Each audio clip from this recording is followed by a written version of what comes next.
Thank you very much for your time this morning, Rosemary. You must be very excited that you're going to be playing in front of an actual audience once again after the difficult time we've had with the pandemic. I think excited is a big understatement.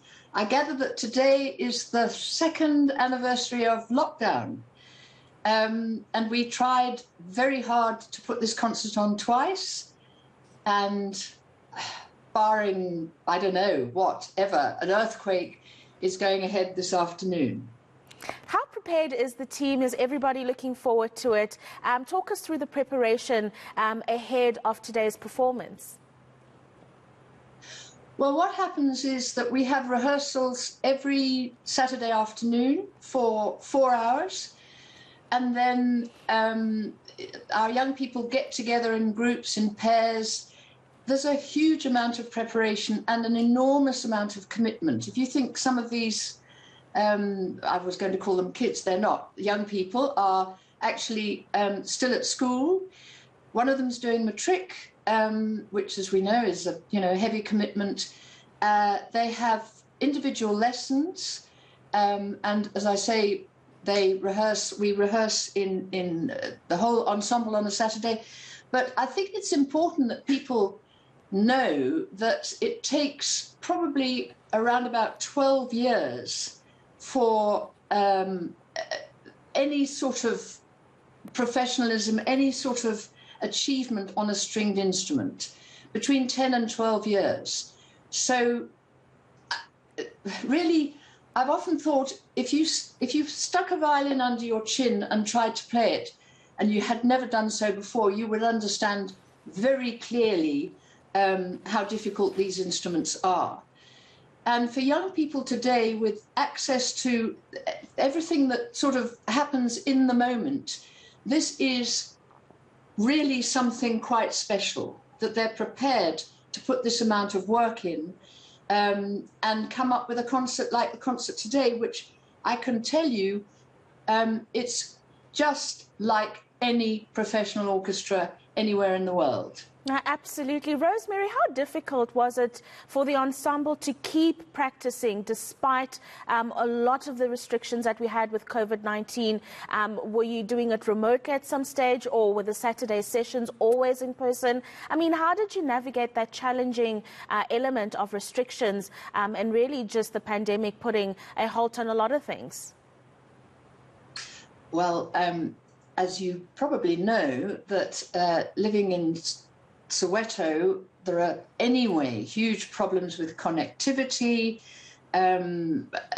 really the Wi-Fi dropping all the time, and we had to send them data so that they could teach, but very often that didn't work.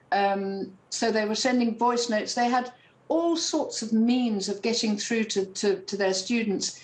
I sometimes had to, when we were allowed to, I had to bring them up here individually to teach them. It was a really, really big challenge. And then, just as we thought we were sort of up and running, we had the Diepkloof protests, if you remember, at the end of last year. And unfortunately, it was our specific area of Diepkloof, which was zone 3, with the electricity problems. So I went in one day feeling very cheerful and positive, and I was met by rocks and boulders and all sorts of, and I had to, well, no, I did go in that day, but after that it was too dangerous for us. So we've had a lot of challenges to get to this concert. No, absolutely. Talk us through the vaccination process that you have engaged with your ensemble as you start to perform at different places. Again, Wits University, for example, has a vaccine mandate. I mean, what conversation are you having with the students or the young people around this, and really just how you'll be able to go and perform at different places without any hiccups? They're all vaccinated bar one, and he had the appropriate test on Friday and he's negative. But all of our young people agreed because they understood. Well, they understand anyway. I think they clearly understand the need to be vaccinated. But in any case, I think there was only one, and she has just had a baby, who was unvaccinated, and she found Johnson & Johnson about 2 or 3 weeks ago. Mm-hmm. But they are wise about it. They haven't just done it for the sake of doing it. They've done it because they understand the need. Mm. Rosemary, this is a conversation, it's a very important one, particularly because you're working from young people from Soweto specifically.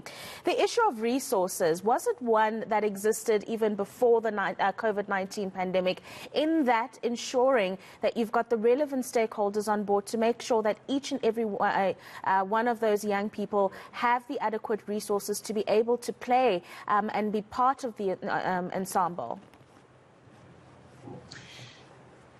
Well, if are you talking about funding? Because I don't know whether I'm allowed to mention specific companies, but our funding comes largely from very generous Johannesburg or South African companies.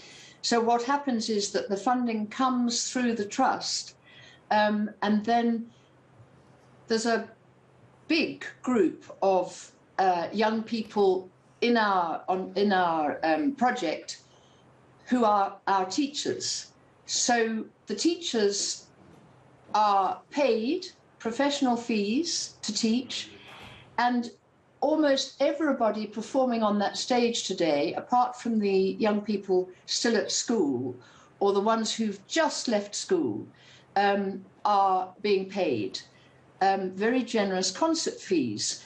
But the reason for that, specifically today, is that we were given a wonderful donation last year through the National Arts Council from the Presidential Employment Stimulus Programme, which existed to help young people just like ours. And it's not only the young performers, but the employees of the videographer, the people handing out programs, the people showing our audience to their seats. They are all beneficiaries from that amazing program. And it was intended for last year, but of course the concert got cancelled. So that's how we're able to pay all these young, wonderful, talented musicians and all our helpers. Yeah, Rosemary, we've run out of time, but I have to ask you, what does the near future look like for you and the ensemble? Well, we have another 2 concerts in the Linder Auditorium this year, barring any other COVID restrictions. So we've got one in the middle of the year. That's our big celebratory 25 years. Can't quite believe we've been going for 25 years through thick and thin. And then we have a very nice association with the Brazilian Embassy. So we're giving a concert of Brazilian music towards the end of the year. But what we do a lot of are gigs. In fact, next week, it's not a gig really, it's a great performance at the French, the Ambassador's Home for a rather grand event. So we do these wonderful gigs as well. So we're there. If you want to use us, we're available. Thank you very much. And vaccinated. Wonderful. Available and vaccinated. Rosemary, thank you very much for joining us this morning. That's Rosemary Nalden, who's the director and founder of Buskaid. Thank you very much for your time this morning.